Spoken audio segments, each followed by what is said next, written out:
Entonces continuamos. Ahora, la concentración de iones hidrógeno o pH. ¿Cómo interviene esta concentración de iones hidrógeno en la actividad catalítica?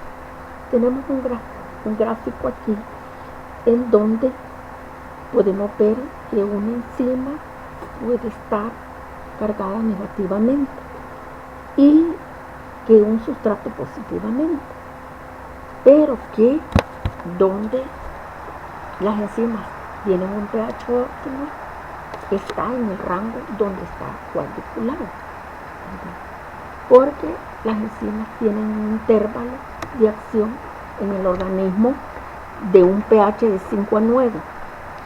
Valores superiores e inferiores, por supuesto que disminuyen su actividad y pueden llegar también a desnaturalizarse, porque lo que hace es desestabilizar las cargas que hay, que están en la atracción de la enzima con el sustrato, y llega a desestabilizar esas cargas, de manera que empieza a ver, ¿cómo se puede decir? Esas cargas pierden fuerza y eso hace que se descontrole esa atracción que hay entre la enzima, el sustrato y su sitio activo. Entonces tienen que tener una carga adecuada, una carga, el sitio activo y el sustrato, para interaccionar y puedan ellas llegar a hacer la catálisis adecuada.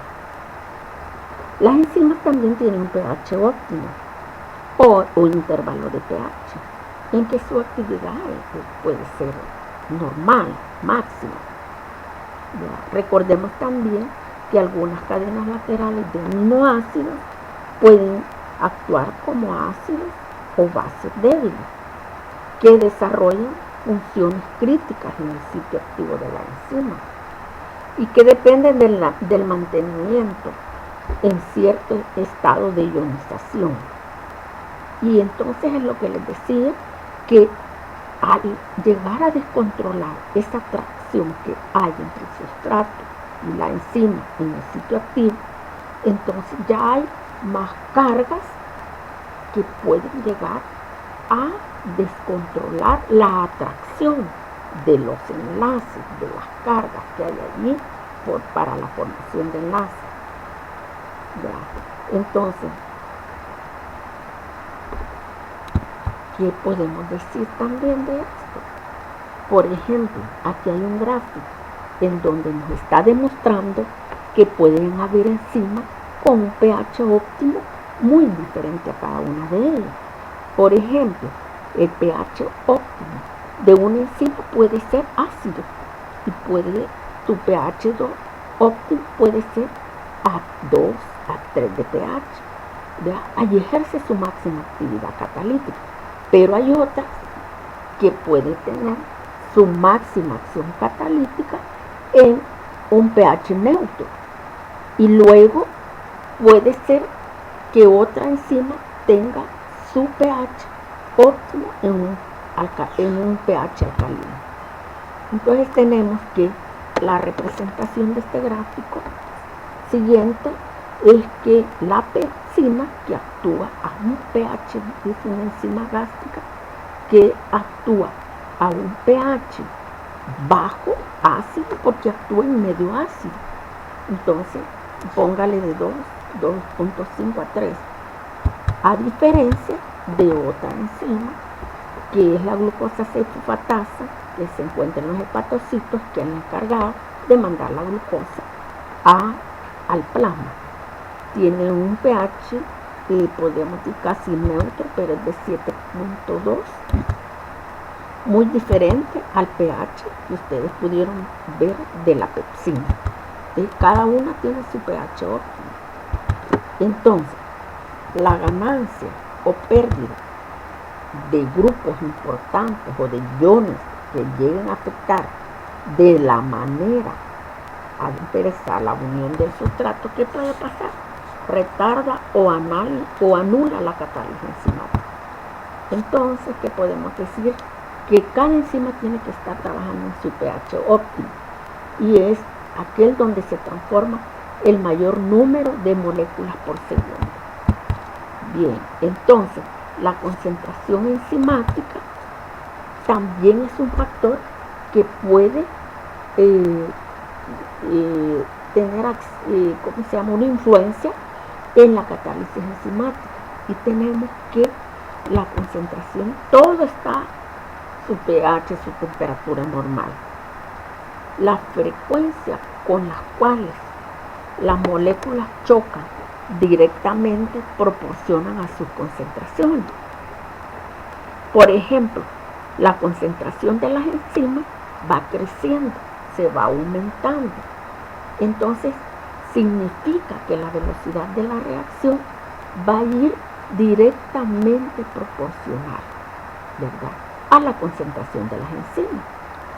Hasta que llegue un momento que ya no haya sustrato, ¿verdad? Y entonces si ya no hay sustrato, pues las enzimas se saturan de su sitio activo y deja ya la reacción. Pero podemos decir que así normalmente la velocidad de la reacción enzimática es directamente proporcional a la concentración de las enzimas. Aquí tenemos una representación, me gusta esta representación que hace Harper. Esto lo van a hallar en Harper, que es el efecto de la concentración de sustrato en una reacción enzimática. Y tenemos aquí un gráfico en donde podemos ver lo que pasa en cada punto. Y ahí tenemos que por ejemplo, aquí tenemos A. Vean ustedes en el gráfico que A nos va a representar esto. Bueno, antes es importante saber cómo se representa el sustrato en el dibujito. Y el sustrato aquí está dibujado como que fuera un auricular. Y la enzima como que fueran los cachitos de una vaca, pongámoslo así. Pero, ¿qué es lo que pasa en el punto A? En el punto A lo que está pasando es que hay gran cantidad de sustrato en este punto. Y también hay enzimas suficientes. Entonces aquí vemos pues que la velocidad de la reacción en este punto va a ser directamente proporcional a la cantidad de sustrato. Eso es lo que se da en el punto A. Recuerden que necesita poquito sustrato para que esta reacción de primer orden se dé. Tenemos aquí la representación de A. Ahora vamos a ver la representación de C. En la representación de C tenemos que miren cómo está todos los sitios activos de las enzimas. Está saturado. Quiere decir que hay una gran cantidad de sustrato. Pero miren en la gráfica, ustedes pueden ver que la concentración de sustrato es mayor que Km. Entonces, como ya no hay con quién reaccionar, entonces por más sustrato que se le agregue al medio, ya no va a haber sitios activos disponibles de la enzima para que ejerza la catálisis. Entonces aquí se puede ver que ya se vuelve asintótica la curva, ya no va creciendo más. Entonces la velocidad de la reacción va aumentando a medida que aumenta la concentración de sustrato hasta que la enzima se satura. Bien, estos señores, Leonor Michaelis y Maud Menten, estudiaron el efecto de la concentración de sustrato en la velocidad inicial de una reacción enzimática. Entonces ellos lo que hicieron fue, a través de la reacción enzimática, que aquí está representada, enzima más sustrato, se forma el complejo transitorio enzima-sustrato, luego se da el producto deseado y la enzima se queda libre. Ellos propusieron una ecuación de velocidad que explica el comportamiento cinético de las enzimas y explicaron la relación observada entre la velocidad inicial y el sustrato y la concentración del sustrato. Propusieron ellos que las reacciones catalizadas enzimáticamente ocurren en dos etapas, como lo hemos visto con los gráficos que hemos estado explicando. Se forma el complejo enzima-sustrato y estas son las dos etapas, y el complejo enzima-sustrato da lugar a la formación del producto liberando la enzima libre. Bien, entonces, ¿cuál es la ecuación que ellos plantearon? La ecuación de Michaelis-Menten es esta que está aquí, que no es más que la expresión matemática que define la relación cuantitativa entre la velocidad inicial y la de una reacción y la concentración de sustrato. Entonces ellos investigaron que la expresión matemática que define la relación cuantitativa entre estos dos parámetros se representaba así: velocidad inicial, que es V igual la velocidad máxima, que es el punto de saturación, y la concentración de sustrato también. Km, que es una constante que ellos investigaron, la constante de Michaelis-Menten, y que se expresa en moles por litro. Entonces aquí tenemos en el qué pasa en cada punto. ¿Qué pasa? Y les decía aquí al final se obtenía un gráfico de hipérbola rectangular o se forma una curva asintótica al final, ¿verdad? Y luego vemos que la Km, que se encuentra aquí, que ya hablamos de ella, es la concentración de sustrato, se define así, que es la concentración de sustrato en la cual se alcanza la mitad de la velocidad máxima. ¿Qué pasa en el punto A? Volvemos al punto A. Se recuerdan que vimos que había bastante sustrato y que con poquito sustrato era capaz de activarse, y que hasta el punto A decimos que la velocidad de la reacción es directamente proporcional a la concentración de sustrato. Veamos en el punto A, fíjense bien, todo va como de referencia la Km. Entonces tenemos aquí la ecuación: velocidad inicial es igual a velocidad máxima por la concentración de sustrato sobre Km más la concentración de sustrato. Y vemos que ¿qué es lo que sucede? ¿Por qué se anula la concentración de sustrato?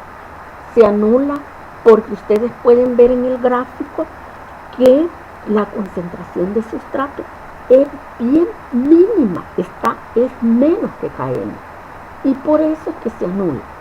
Luego, anulado queda la velocidad inicial es igual a la velocidad máxima por la concentración de sustrato sobre Km.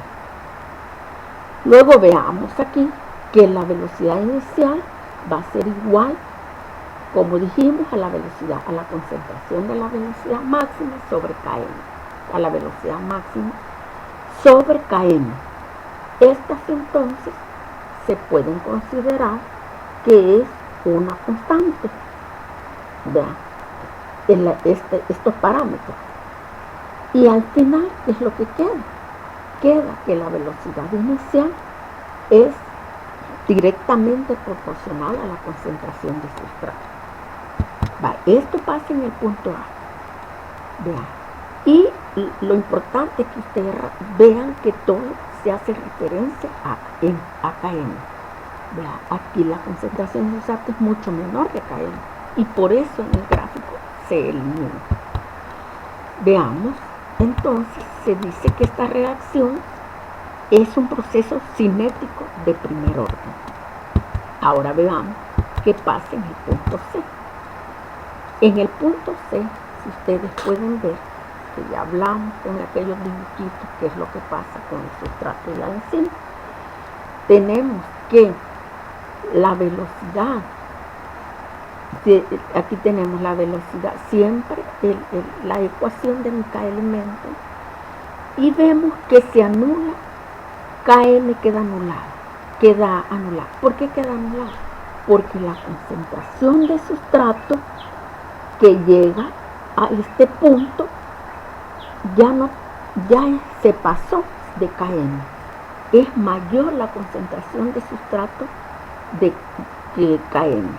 Entonces, como ya es mayor, entonces ya se puede anular la concentración de sustrato del numerador y la concentración del sustrato del denominador.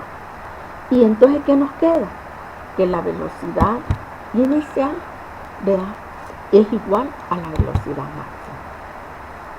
Y aquí dice en la diapositiva que cuando la concentración de sustrato es mayor que Km, al sustituir Km más sustrato por sustrato, concentración de sustrato, la ecuación se reduce a la velocidad máxima. Entonces esta reacción es un proceso cinético de orden cero. La velocidad máxima de la reacción se alcanza cuando toda la enzima se encuentra unida al sustrato. Y quiere decir que el sustrato puede estar disponible, pero como ya no hay enzima disponible, entonces ya la reacción, la curva se vuelve asintótica, porque ya no hay con quién reaccionar. Entonces tenemos que el punto B, en el punto B, que es donde está Km, miren aquí en la curva pueden ver ustedes qué es lo que pasa en el punto B. En el punto B tenemos Km, entonces tenemos la reacción que es lo que va a pasar matemáticamente, que se va a anular la concentración del sustrato porque tenemos que Km es igual a la concentración del sustrato 2 veces. 2 veces se pone 2 veces porque Km está involucrada específicamente en este punto. La concentración de sustrato es igual, entonces 2 veces la concentración de sustrato. Entonces se elimina el sustrato, la concentración del sustrato del numerador y la concentración de sustrato del denominador, quedándonos entonces que la velocidad inicial es igual a la velocidad máxima sobre 2. Entonces, cuando la concentración de sustrato es igual que Km, ¿verdad? La velocidad inicial es igual a la mitad de la velocidad. En síntesis podemos decir que Km es la concentración de sustrato en la que se alcanza la mitad de la velocidad máxima. Entonces, un sustrato natural de una enzima es el que tiene menor Km. Ya lo vamos a representar en una gráfica bien bonita. Entonces, una Km alta nos va a indicar una baja afinidad entre la enzima y el sustrato. Y una Km baja significa que la afinidad de la enzima es alta. Y viceversa. Si la Km es baja, la afinidad es alta. Entonces, la velocidad máxima indica el número de recambio de una enzima. Y el número de recambio no es más que la cantidad de sustrato que se transforma por minuto y por centro catalítico. Tenemos aquí este gráfico en donde podemos ver la diferencia de una Km alta y de una Km baja. Y tenemos una Km representada en azul aquí, es la pequeña, y esto nos va a reflejar que tiene una alta afinidad de la enzima por el sustrato. Entonces Km, que está representada en rojo, es alta, significa que tiene una baja afinidad la enzima por su sustrato. Y de hecho, en una pequeña Km es el sustrato natural de la enzima que ejerce la acción máxima con la enzima. Entonces, ¿cuáles son las características de Km?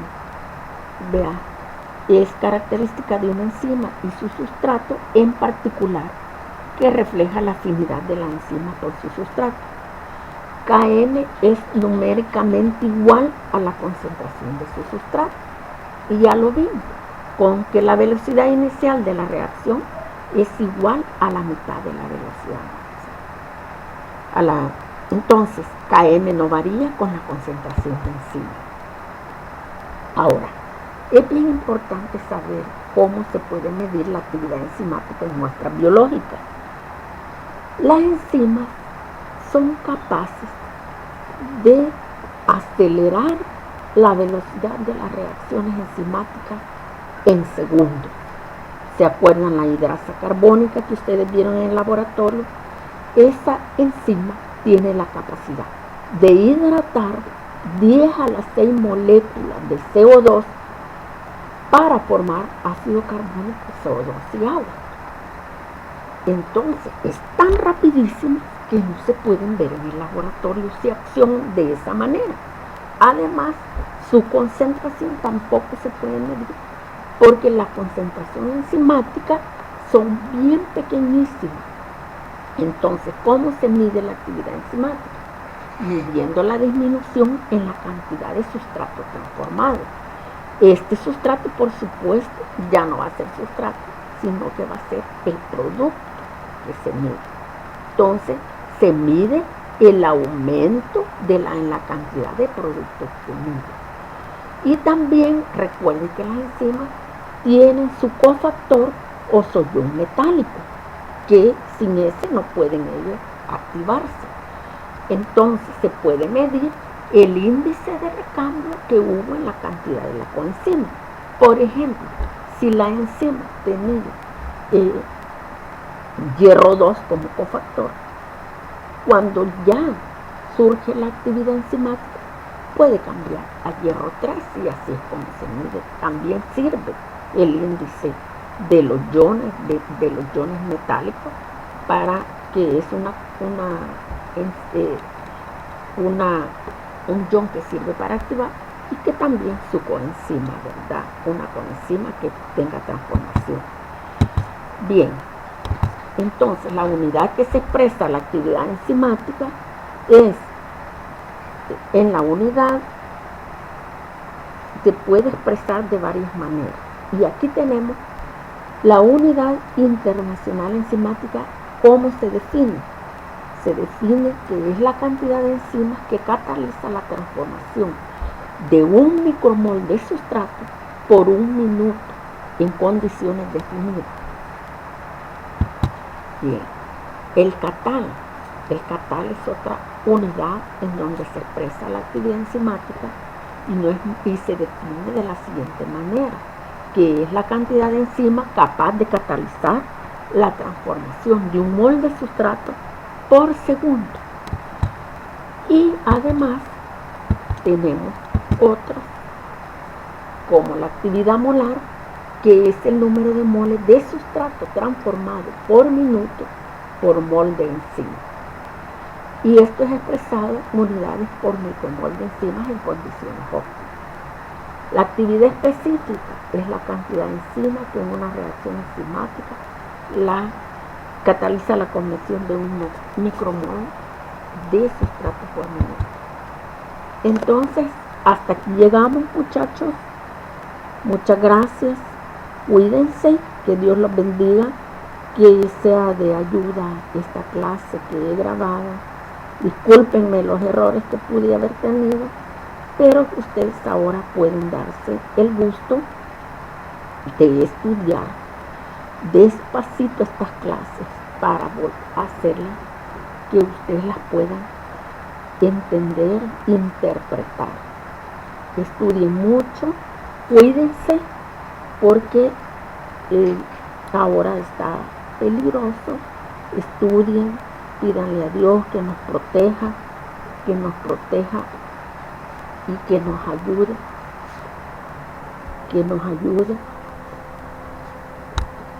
a salir adelante. Entonces cuídense, que Dios los bendiga. Un abrazo a todos. Esperamos que podernos ver muy pronto. pero siempre cuidándonos, ¿verdad? Cuídense. Gracias. Dios les bendiga.